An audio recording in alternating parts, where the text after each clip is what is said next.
Was the only way to get to you. All this trouble for one man.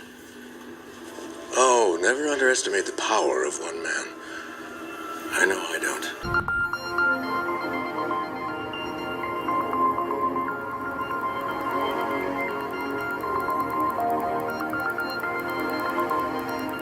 In the bullshit department, a businessman can't hold a candle to a clergyman. Because I got to tell you the truth, folks. I got to tell you the truth. When it comes to bullshit, anytime major league bullshit, you have to stand in awe. In awe of the all-time champion of false promises and exaggerated claims, religion. No contest. No contest. Religion easily has the greatest bullshit story ever told. Think about it. Religion has actually convinced people that there's an invisible man living in the sky. That there's an invisible man living in the sky. That there's an invisible man living in the sky who watches everything you do every minute of every day. And the invisible man has a special list of 10 things he does not want you to do. And if you do any of these 10 things, he has a special place full of fire and smoke and burning and torture and anguish where he will send you to live and suffer and burn and choke and scream and cry forever and ever till the end of time. But he loves you.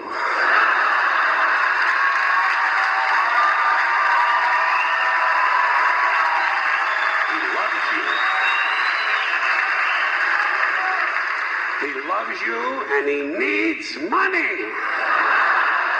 He always needs money. He's all powerful, all perfect, all knowing, and all wise. Somehow just can't handle money. Religion takes in billions of dollars. They pay no taxes, and they always need just can't handle money. Religion takes in billions of dollars, they pay no taxes, and they always need a little more. Now, you talk about a good bullshit story. Holy shit.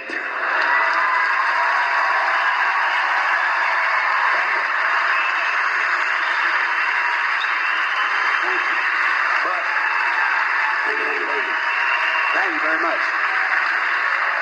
But I want you to know something. This is sincere. I want you to know, when it comes to believing in God, I really tried. I really tried. I tried to believe that there is a God who created each of us in his own image and likeness, loves us very much, and keeps a close eye on things. I really tried to believe that, but I gotta tell you, the longer you live, the more you look around, the more you realize something is fucked up. Something is wrong here. War, disease, death, destruction, hunger, filth, poverty, torture, crime, corruption, and the ice-capades. Something is definitely wrong.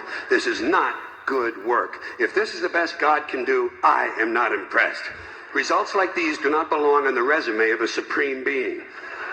This is the kind of shit you'd expect from an office temp with a bad attitude.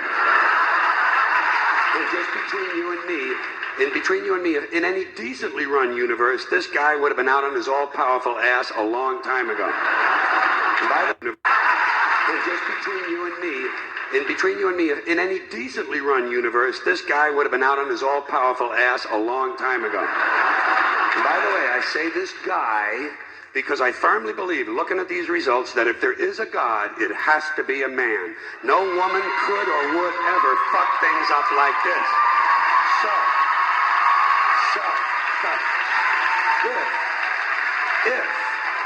If there is a God, I think most reasonable people might agree that he's at least incompetent and maybe, just maybe, doesn't give a shit. Doesn't give a shit, which I admire in a person and which would explain a lot of these bad results.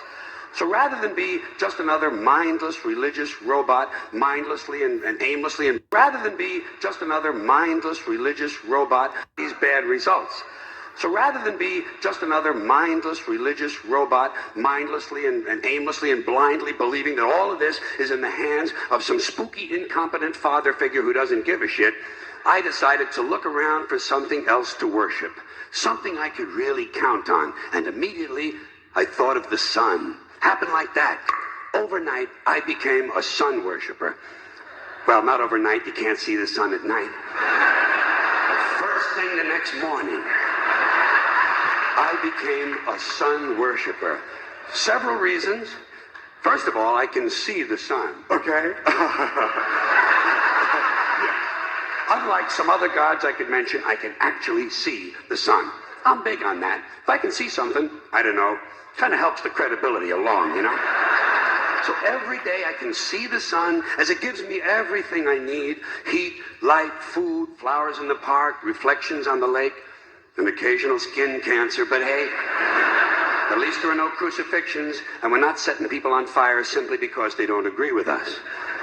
Sun worship is fairly simple. There's no mystery, no miracles, no pageantry, no one asks for money, there are no songs to learn, and we don't have a special building where we all gather once a week to compare clothing. And the best thing about the sun, it never tells me I'm unworthy. Doesn't tell me I'm a bad person who needs to be saved. Hadn't said an unkind word. Treats me fine. So I worship the sun. But I don't pray to the sun. Know why? I wouldn't presume on our friendship. It's not polite. I've often thought people treat God rather rudely, don't you? Asking trillions and trillions of prayers every day, asking and pleading and begging for favors. Do this, give me that, I need a new car, I want a better job. And most of this praying takes place on Sunday, his day off. It's not nice, and it's no way to treat a friend. But people do pray, and they pray for a lot of different things. You know, your sister needs an operation on her crotch. Your brother was arrested for defecating in a mall. But most of all, you'd really like to fuck that hot little redhead down at the convenience store. You know, the one with the eye patch and the club foot, huh? Can you pray for that? I think you'd have to. And I say, fine, pray for anything you want. Pray for anything. But what about the divine plan? Remember that? The divine plan. Long time ago, God made a divine plan. Gave it a lot of thought, decided it was a good plan, put it into practice. And for billions and billions of years, the divine plan has been doing just fine. Now you come along and pray for something. Well, suppose the thing you want isn't in God's divine plan. What do you want him to do? Change his plan? Just for you? Doesn't it seem a little arrogant? It's a divine plan. What's the use of being God if every rundown schmuck with a $2 prayer book can come along and fuck up your plan? And here's something else, another problem you might have. Suppose your prayers aren't answered. What do you say? Well, it's God's will. Thy will be done. Fine, but if it's God's will and he's going to do what he wants to anyway, why the fuck bother praying in the first place? Seems like he's going to do what he wants. God's will. Thy will be done. Fine, but if it's God's will and he's going to do what he wants to anyway, why the fuck bother praying in the first place? Seems like a big waste of time to me. Bother praying in the first place. Seems like a big waste of time to me. Couldn't you just skip the praying part and go right to his will? It's all very confusing. So to get around a lot of this, I decided to worship the sun. But as I said, I don't pray to the sun.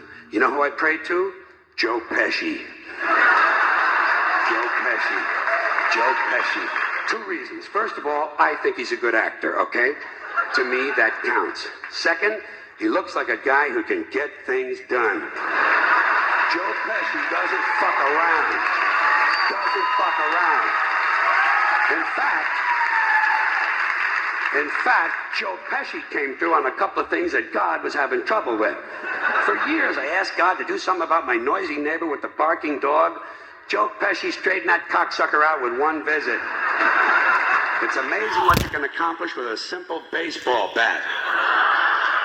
So I've been praying to Joe for about a year now. And I noticed something. I noticed that all the prayers I used to offer to God and all the prayers I now offer to Joe Pesci are being answered at about the same 50% rate. Half the time I get what I want, half the time I don't. Same as God, 50-50.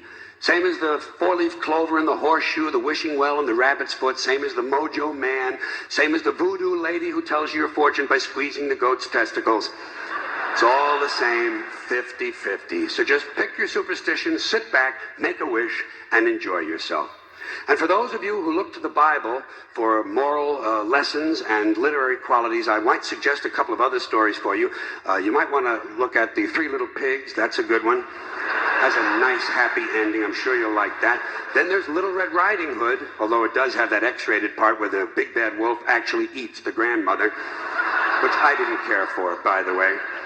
And finally, I've always drawn a great deal of moral comfort from Humpty Dumpty. The part I like the best, all the king's horses and all the king's men couldn't put Humpty Dumpty back together again. That's because there is no Humpty Dumpty and there is no God. None, not one, no God, never was. In fact, I'm gonna put it this way. If there is a God, may he strike this audience dead. See, nothing happened. Nothing happened. Everybody's okay. All right? Tell you what. I'll raise the stakes a little bit. If there is a God, may he strike me dead. See? Nothing happened. Oh, wait. Got a little cramp in my leg. And my balls hurt. Plus, I'm blind. Oh, now I'm okay again. Must have been Joe Pesci, huh? God bless Joe Pesci. Thank you all very much. Joe bless you. Thank you very much. I appreciate it.